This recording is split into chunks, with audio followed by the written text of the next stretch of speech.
प्यारे देशवासियों, नमस्कार। आज मैं आपके अपने मतदाता जागृति संगठन की राष्ट्रीय अध्यक्षा श्रीमती संतोष मलिक जी की एक गंभीर चिंता आपके साथ साझा करना चाहूँगा। संतोष मलिक जी को बहुत फिक्र हो रहा है राष्ट्रपति ट्रंप के बयान या उनकी सोच के ऊपर। बहुत फिक्र हो रहा है, बहुत चिंता हो रही है। ये देश के लिए एक खतरा लग रहा है। राष्ट्रपति ट्रंप ने अनाउंस किया था, अभी हमारा भारत और पाकिस्तान का जो संघर्ष चल रहा है आप सबको मालूम है, वो क्यों शुरू हुआ, कैसे हुआ, सबको पता है। वो राम कहानी मुझे इसमें दोहराने की जरूरत नहीं है। लेकिन उस संघर्ष के लिए राष्ट्रपति डोनाल्ड ट्रंप, जो दूसरी बार अमेरिका के राष्ट्रपति चुने गए थे 20 जनवरी 2025 को, उन्होंने खुलकर कहा था भारत और पाकिस्तान की लड़ाई के बीच में हमारा कोई काम नहीं है, हमारी कोई दखल नहीं होगी, ये इनका मामला है, इनको सुलटाना है। जो हजारों साल से चल रहा है, ये बताया उन्होंने, हजारों साल से, बाद में 1500 साल बोला। ये बोला था राष्ट्रपति ट्रंप ने। इनके उपराष्ट्रपति जेडी वेंस, उन्होंने भी कहा था हमारा इस लड़ाई से कोई लेना देना नहीं है, हम किसी के भी साथ नहीं हैं, किसी के साथ, क्लियर कट बोला है। और अचानक से क्या डेवलपमेंट हो गया है कि राष्ट्रपति ट्रंप अनाउंस कर रहे हैं कि रात भर की मेहनत के बाद, रात भर की डिस्कशन के बाद, रात भर की बातचीत के बाद दोनों देशों को मैंने मना लिया। किस आधार से बनाया? राष्ट्रपति ट्रंप को किसने अधिकार दिया?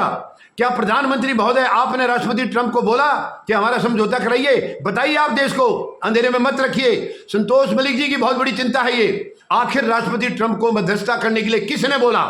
ये कोई और कारण नहीं है, पाकिस्तान उनके सामने गिड़गिड़ाया है। उनको भारत की सेना की ताकत का एहसास है। भारत की सरकार का भी मालूम है कि कमजोर सरकार है, ये मालूम है उनको। लेकिन इस सरकार में इच्छा शक्ति नाम की कोई चीज नहीं है। लेकिन भारतीय सेना, भारत की सेनाएं दुनिया की सर्वश्रेष्ठ सेनाओं में उनकी गिनती होती है। उनका जज्बा देखने लायक है। तीनों सेनाएं, आर्मी, नेवी, एयरफोर्स और इवन पैरामिलिट्री फोर्सेज, वो सब की सब जज्बा है उनके अंदर, देशभक्ति है। लेकिन सरकार हमारी कैसे चला रही है? 11 साल से देश को कमजोर कर रही है।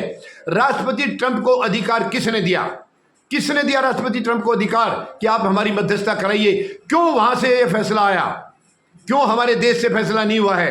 प्रधानमंत्री महोदय, आप कहते क्या थे और आपने कर क्या दिया है? यानी राष्ट्रपति ट्रंप के आगे आप नतमस्तक क्यों हैं? आप देश को कमजोर करके क्यों पेश कर रहे हैं? भारत कभी कमजोर ना था, ना है, ना रहेगा। आप इसको कमजोर करने पर लगे हैं। ये गंभीर चिंता है। आप बताइए प्रधानमंत्री महोदय, राष्ट्रपति ट्रंप जब मना कर चुके थे मेरी कोई मध्यस्थता नहीं होगी, अचानक से मध्यस्थता कैसे होगी? किसने कराई? किसने अधिकार दिया? और आपने उनकी बात को मानने के लिए आपको किसने बाध्य किया? क्यों मानी आपने बात? आप कह सकते थे कि दर्द हम झेल रहे हैं, आप नहीं, हम अपने दर्द का बदला लेंगे, क्योंकि आपने तो कहा था मिट्टी में मिलाएंगे। क्या मिट्टी में मिल गए? बताइए प्रधानमंत्री महोदय, यहां भी आप जुमले फेंक रहे हैं। क्यों जुमला फेंका आपने बताइए प्रधानमंत्री महोदय, ये जुमला क्यों फेंका? राष्ट्रपति ट्रंप को किसने आधिकारिक किया है, मैं जानना चाह रहा हूं। भारतीय सेना का सिपाही हूं मैं भी, मुझे मालूम है वहां क्या दर्द होता है। लेकिन देशभक्ति में हम लोग लीन होते हैं। सेनाएं देशभक्ति में, राष्ट्रभक्ति में लीन होते हैं। वो कभी कुछ आगे पीछे देखती नहीं है। केवल उनको ये मालूम है हमारा देश हमारे पीछे खड़ा है, हमारे भरोसे पर है, हमें देश को नीचा नहीं दिखाना है, हमने देश को बचा के रखना, उसकी सुरक्षा करनी है। और वही सेनाएं हमेशा करती आई हैं। लेकिन आप क्या कर रहे हैं प्रधानमंत्री महोदय? आपके फैसलों का पता नहीं है क्या? ये विदेश नीति है आपकी विदेश नीति इतनी खराब है, आपकी फॉरेन पॉलिसी इतनी खराब क्यों है? ये फॉरेन पॉलिसी नहीं है, ये फॉरेन टूर पॉलिसी है, ये विदेश नीति नहीं है प्रधानमंत्री महोदय, विदेशी दौरों की नीति है। आपके विदेशी दौरों की नीति बनती है। आए दिन आप विदेशों में रहते हैं। यानी देशवासी भी कई बार तो ये कहने लगे कि आज भारत के एनआरआई प्रधानमंत्री भारत में आए हैं, ये कहने लगे हैं। आपको एनआरआई प्रधानमंत्री समझते हैं देशवासी, क्योंकि आप भारत में कम और विदेशों में ज्यादा रहते हैं। आखिर क्या करते हैं और आप क्या लेके आए वहां से? क्या बताएंगे प्रधानमंत्री महोदय? विदेशों से 11 साल में क्या लाए? केवल दर्द लाए हैं जो राष्ट्रपति ट्रंप अभी दे रहे हैं। और आगे क्या क्या कीमत चुकाएगा भारत आपकी इस कमजोरी के लिए? और इसके पीछे केवल आपका एक दोस्त है, जिस दोस्त के लिए आपने पूरे देश को कुर्बान कर दिया है। उस दोस्त को, क्योंकि आपको मालूम है दोस्त का लीगल केस फंसा हुआ है अमेरिका में, और उसमें राष्ट्रपति ट्रंप आपकी कोई मदद नहीं करेंगे। मैं आपको आज कह सकता हूं, सीना तान के कहता हूं, राष्ट्रपति ट्रंप इसमें मदद नहीं करेंगे। केवल आपकी उस घबराहट का वो नाजायज फायदा उठा रहे हैं, वो देश को कमजोर कर रहे हैं। आपसे, आप देखिए टैरिफ के ऊपर एक शब्द आप बोल नहीं पाए, एक शब्द नहीं बोले प्रधानमंत्री महोदय। 12-13 फरवरी को आप उनके सामने थे, नतमस्तक थे। ऐसा कोई भी प्रधानमंत्री कभी अमेरिका के सामने नतमस्तक नहीं हुआ। अगर हमें अमेरिका की जरूरत है तो अमेरिका को हमसे ज्यादा हमारी जरूरत है। उनको हमसे ज़्यादा हमारी ज़रूरत है, फिर आप क्यों नतमस्तक होते हैं? क्यों आप देश को कमज़ोर कर रहे हैं? ये बहुत ही दर्दनाक है। बंद करिए ये धंधा प्रधानमंत्री महोदय। ये देश जानना चाह रहा है आप अपनी मनमानी क्यों चला रहे हैं। आप सरकार चला रहे, व्यवस्था चला रहे हैं, उसके लिए आपको बिठाया है, न कि अपनी मर्जी से तानाशाही चला करके खुद के फैसले थोपने के लिए। आप अपने मन की बात करते करते 11 साल में आपने उबा दिया देश को। अब देश के मन की बात सुनिए, सेनाओं के मन की बात सुनिए, नागरिकों के मन की बात सुनिए। प्रधानमंत्री महोदय, अपने मन की बात थोपना बंद करिए। अभी बहुत हो गया है, बहुत हो गया। आपके मन की सुन सुन करके देश उब गया है, उसकी कीमत देश चुका रहा है। जो गलतियां आप कर रहे हैं, जो आपकी नीतियों की वजह से जो गलतियां हो रही हैं, उसकी कीमत देश चुका रहा है। आप नहीं चुका रहे हैं, आप नहीं चुका रहे हैं। आपने तो पहलगाम का हमला लेने के लिए किया, उसका बदला लेने के लिए किया था। क्या बदला ले लिया आपने? प्रधानमंत्री महोदय, देश पूछना चाह रहा है आखिर राष्ट्रपति ट्रंप की दखलंदाजी क्यों हुई है, अमेरिका की दखलंदाजी क्यों हुई है इसके बीच में? और क्या सच में ये अमेरिका का ही मध्यस्थता थी जो ये सीज फायर हुआ, या पाकिस्तान की तरफ से पहल थी? क्योंकि उनके डीजीएमओ, पाकिस्तान के डीजीएमओ ने भारत के डीजीएमओ से सुबह 9 बजे के करीब बात की और 10:30 बजे आपके विदेश सचिव प्रेस कॉन्फ्रेंस कर रहे हैं, उन्होंने उसका कोई जिक्र नहीं किया। क्यों नहीं किया? अगर पाकिस्तान के डीजीएमओ ने बात की है तो क्या अपनी तरफ से की या अमेरिका से बात करके की? ये देश को बताइए।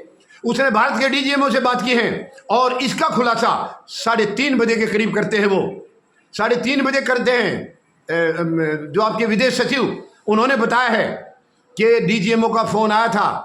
प्रधानमंत्री महोदय, वो सुबह क्यों नहीं बताया? उन्होंने 9 बजे के करीब बात हो चुकी थी, उसको आपने क्यों डिस्क्लोज नहीं किया? और आपने फिर शाम से सीज फायर को लागू कर दिया। क्या देश की सेनाओं से सलाह ली आपने? सेनाओं का मनोबल गिरता है से जब सेना तैयार है आर पार करने के लिए, आपने सेना को रोक दिया। क्यों? क्या ये नागरिक जो हमारे शिकार ऐसे ही होते रहेंगे? और इसकी क्या क्या गारंटी है? क्या राष्ट्रपति ट्रंप ने आपको लिखित में गारंटी दी है कि आइंदा से पाकिस्तान की तरफ से कोई भी अटैक होगा तो मैं जिम्मेवार हूं? आप जिम्मेवारी आपने ली है? प्रधानमंत्री महोदय उनसे ली है? लिखित में लिया क्या? कल वो फिर मुकर जाएगा। आप तो 11 साल पहले क्या कह के आए थे? आपने कहा था पाकिस्तान वाले हमारे जवानों का सर कलम करके ले जा रहे हैं और हमारे प्रधानमंत्री उनके साथ बिरयानी खा रहे हैं, जबकि प्रधानमंत्री महोदय आप तो केक खाने के लिए गए थे बिना बताए हुए। आपने देश को नहीं बताया, देश को अंधेरे में रखा। ऐसा नहीं कर सकता एक प्रधानमंत्री। अपने मनमाने तरीके से आप नवाज शरीफ के बर्थडे में गए थे, केक खाने गए थे।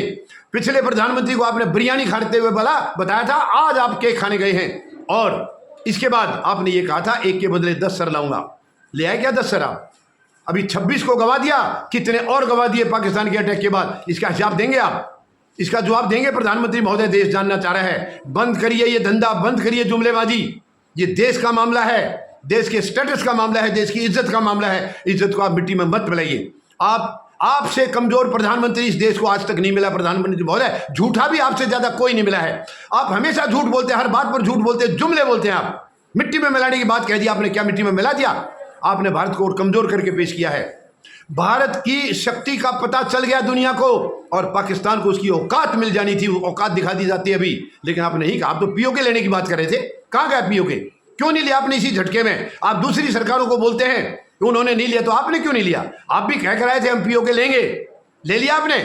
अभी क्यों नहीं लिया? आपके मौका था आपके पास, आप लड़ाई शुरू कर चुके। मतलब एक किस्म से शुरू तो हो ही गई थी, बेशक डिक्लेयर नहीं था, तो इस मौके का फायदा आपने क्यों नहीं उठाया? और पाकिस्तान हमेशा के लिए नक्शे से मिटा जा सकता था, दुनिया के नक्शे से पाकिस्तान गायब किया जा सकता था, क्यों नहीं किया आपने?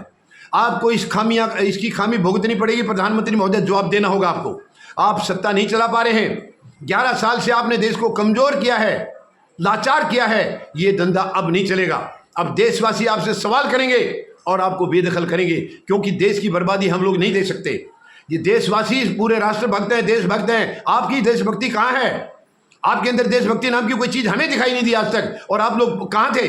आजादी का संघर्ष हुआ था, कहाँ था आरएसएस और कहाँ थी बीजेपी? बताइए। आप अंग्रेजों के साथ थे, तब देशभक्ति कहाँ थी आपकी? और आज आपने आपके एक मंत्री ने कहा है कि पहलगाम जैसे हमले तब तक होते रहेंगे जब तक 140 करोड़ लोगों में देशभक्ति नहीं आएगी। आपके मंत्री को शर्म आनी चाहिए। क्या आपने उसके बयान को कंडम किया? पीयूष गोयल ने यह सवाल किया था, 140 करोड़ लोगों की देशभक्ति पर शक किया उसने। तो क्या पीयूष गोयल देशभक्त है? क्या वो राष्ट्रभक्त है? बताइए प्रधानमंत्री महोदय, ये देश जानना चाह रहा है। अब देश और बर्दाश्त नहीं करेगा, बहुत हो चुका है। ऐसी जगह पर देश को पहुंचाने के बाद भी आपने पैर पीछे खींच लिए, केवल राष्ट्रपति ट्रंप के कहने से। क्यों अपना मकसद हासिल नहीं किया? क्यों मिट्टी में नहीं मिलाया उनको? ये देश जानना चाह रहा है प्रधानमंत्री महोदय। मैं इंतजार करूंगा आपके जवाब का। धन्यवाद। जय जवान, जय किसान, जय हिंद।